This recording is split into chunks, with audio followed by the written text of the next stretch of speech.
Well, I've got a story for you today, and I want you to laugh with me. I got a call not too long ago, and the employer said, I I think I've got a problem with an employee. I I think she's got another job.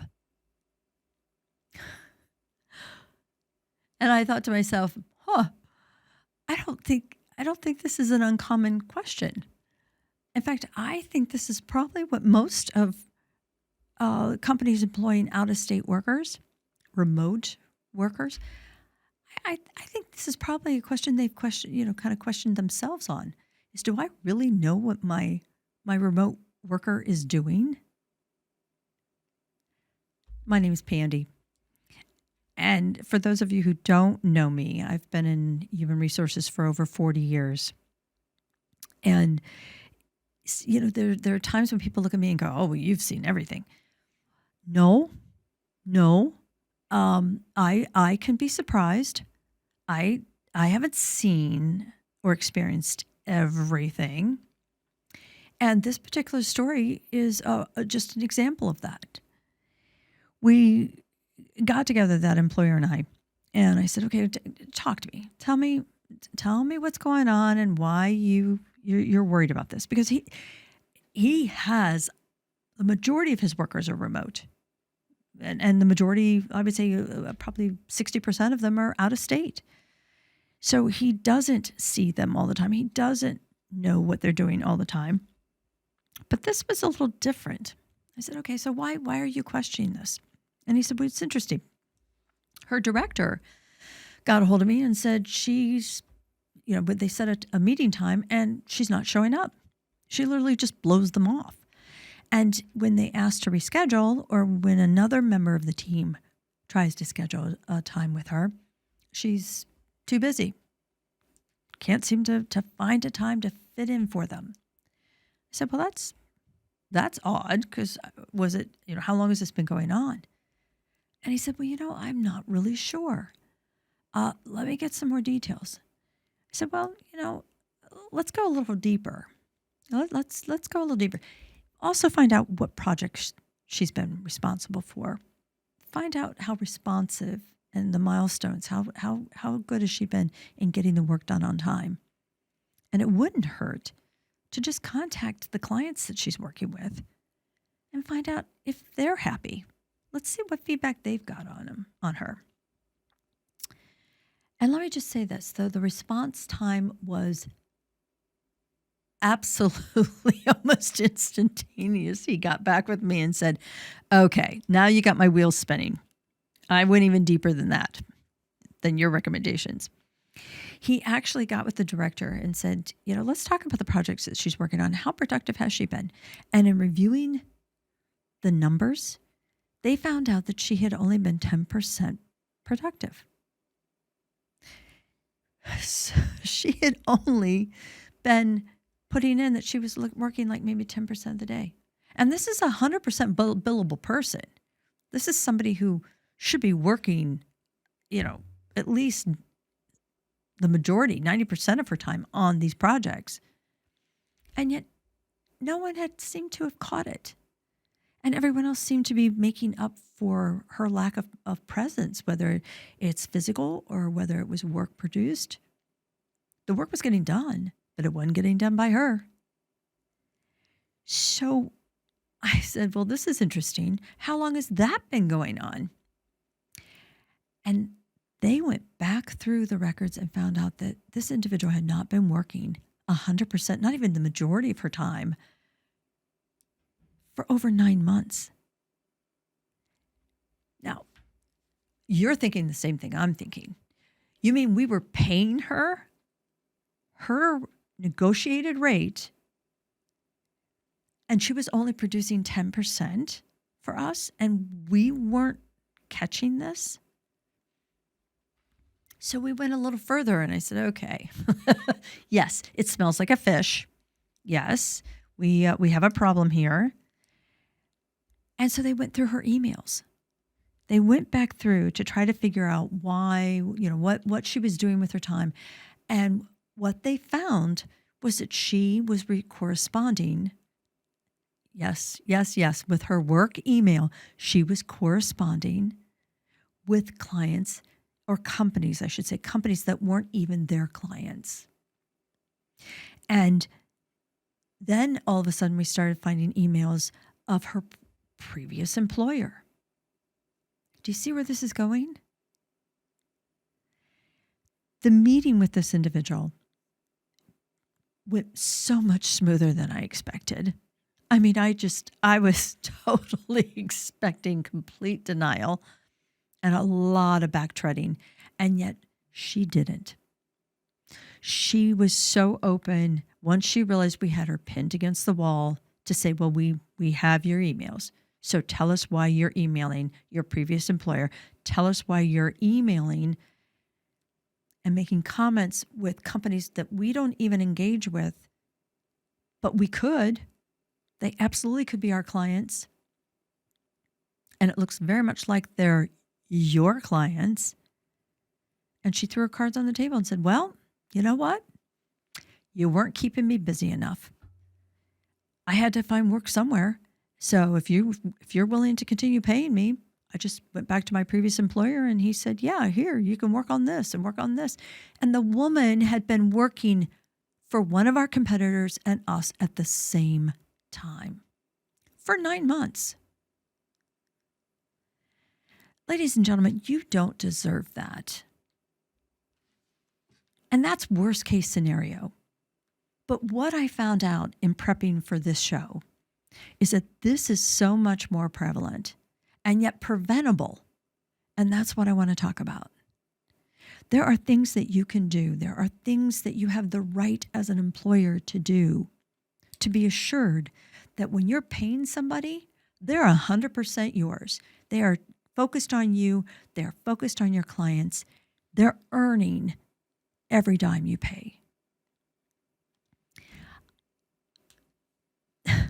Back in February of 2023, there was an article written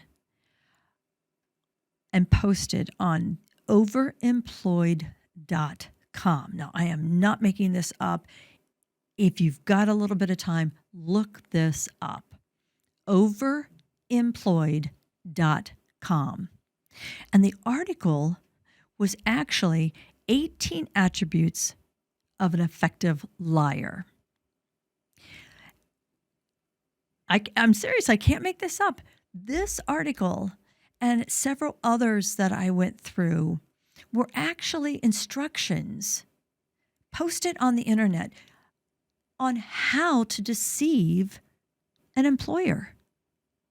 Everything from how to write a resume so it doesn't show necessarily where you're working currently or what you're currently doing, to how to doctor your skills.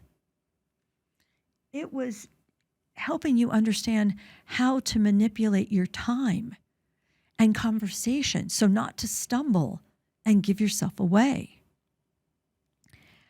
I was in a meeting one afternoon and one employer said, look, I am so nervous about where and what my employees are doing. And I said, you have to trust them until they prove you can't. You have to trust them. Why would you employ them if you can't trust them? And he said, because I was in my backyard at my pool. My daughter was swimming there with her friend who is gamely employed. But her friend admitted that she was supposed to be at work that afternoon, but she had fixed her computer so that the mouse would move periodically and appear as if she was working, or at least present. And what could I say? I mean, obviously, it's not one of his employees, but at the same time, he had right to say, how many of my employees are doing this to me? So you, on the other hand, are going to be equipped to be a little bit smarter. How many of you are actually checking your LinkedIn sites for each of your employees? And HR, this should be an automatic for you. I cannot tell you how many times I have checked an individual's LinkedIn, and it still has their present employer as present employer. And the company that I'm working with, their new employer, isn't even represented after months. After months of being employed with them, they're still nowhere to be found. Social media is another great place. Have you checked to see, are they wearing somebody else's t-shirt? Are they wearing somebody else's ball cap in their pictures? Is there any kind of indication that they were at a conference or at some dinner with a bunch of other employees from another company? And I know this sounds really over suspicious, but here's the deal. When there's more resources to show people how to deceive you, as an employer, as HR, you have to be 2 steps ahead.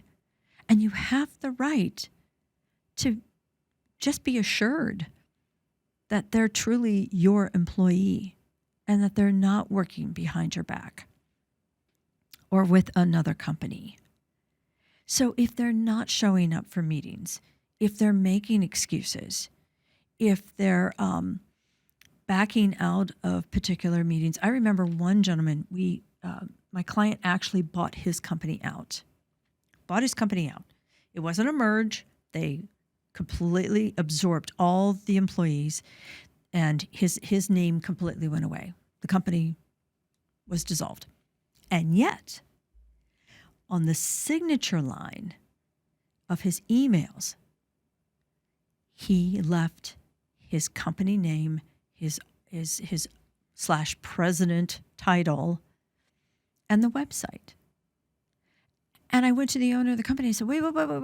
What is he doing?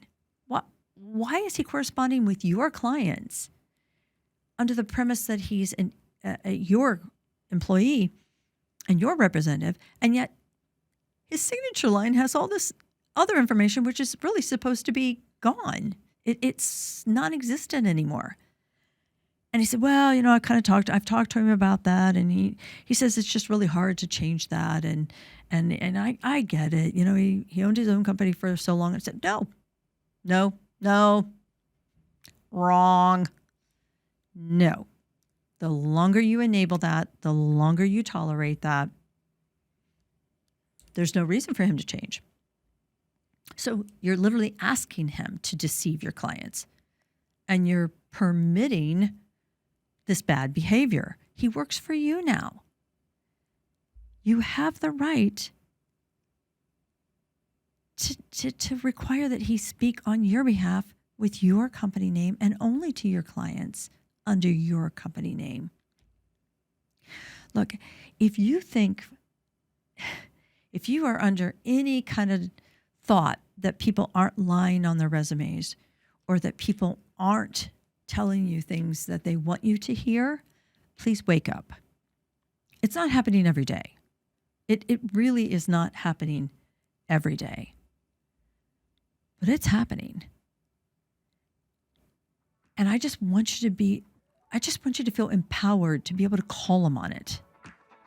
I want you to feel empowered to say, look, I need you to check in with me every day. And when I call, I need you to pick up. If you're not picking up, I'm going to be suspicious. If you're not responding to my emails within a certain period of time, I'm going to wonder why. And I'm going to come and ask you.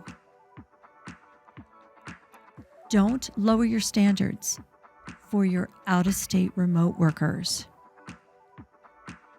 than what you have for your interior, your internal, your everyday employees. It doesn't work that way. And trust me, you deserve someone who wants to be working for you. Go look up that website, overemployed.com. I'm telling you, this material is just too easy to find, but yet it's still very important for you. Thanks for listening to The Human Resource.